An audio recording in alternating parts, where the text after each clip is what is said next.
സ്കാന്ദപുരാണത്തിൽ നിന്ന് കുറച്ച് ഭാഗം. ഓം അജദ്ഭുവേ നമ. ഇങ്ങനെ സ്തുതി കേട്ട നേരത്തു പരമേശൻ തിങ്ങിന കൃപയോടും ആനനഷക്കത്തോടും മംഗലധരകര ദ്വാദശത്തോടും കൂടി ഭംഗം കൂടാതെയുള്ളൊരു അക്ഷികൾ 18 അങ്കനാരത്നമാകും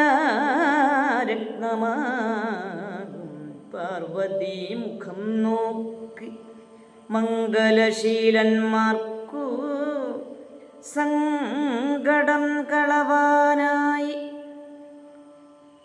അങ്കജൻ ദഹിച്ചോരു കൺകളിലുളവായി ഭംഗിയിൽ തേജസ്സേറും അഗ്നിതൻ പ്രഭയേക്കാൾ പാരമായി തപിച്ചിതങ്ങു ആറായി പ്രഭയോടെ നാരായണാദികളും നടുങ്ങി വാങ്ങി നിന്നു. താരിൽ മാതാവാം ദേവി ഓടിനാൾ മടിയുന്നു. ചരണങ്ങളിൽ ചേർത്ത ചിലമ്പു തമ്മിൽ തട്ടി പാരാതെ ഭൂമി തന്നിൽ ചിതറിതരി രത്നം. നാരിയാം പാർവതിയുടെ അംഗത്തിൻ ഛായ തട്ടി നാരിമാരുടെ രൂപം നവരത്നത്തിൽ തോന്നി. വരനാം ശിവനപ്പോൾ ശക്തിയുണ്ടായി വന്നു. ധരിച്ചു ഗർഭം അവൾ വാഴുന്ന കാലത്തിങ്കൽ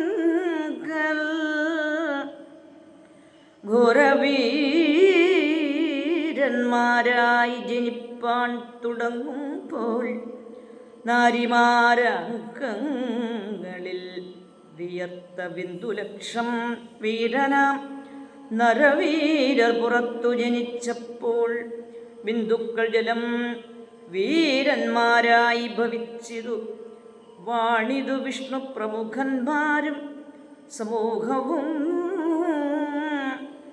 വന്ദിച്ചു പുരാരിയോടുണർത്തിച്ചിതു മന്ദം.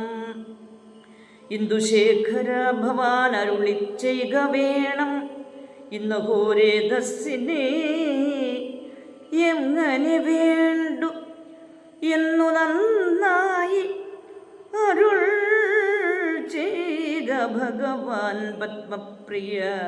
നേരം അരുൾ ചെയ്തു അഗ്നിവായുക്കളോടു ഒന്നിച്ചു കൂടിക്കൊണ്ടു ഗംഗതൻ തീരത്തിങ്കൽ ശരമാം തൃണമതിലാക്കിപ്പോരിക എന്നു പരമേശ്വരൻ താനും അരുളി ചെയ്ത ശേഷം വിരവിൽ ശിവൻ തന്നെ വണങ്ങി അവർകളും പാരിന്നങ്ങു ഉദ്ധരിച്ചു ലാളിച്ചു കൊണ്ടുപോയി.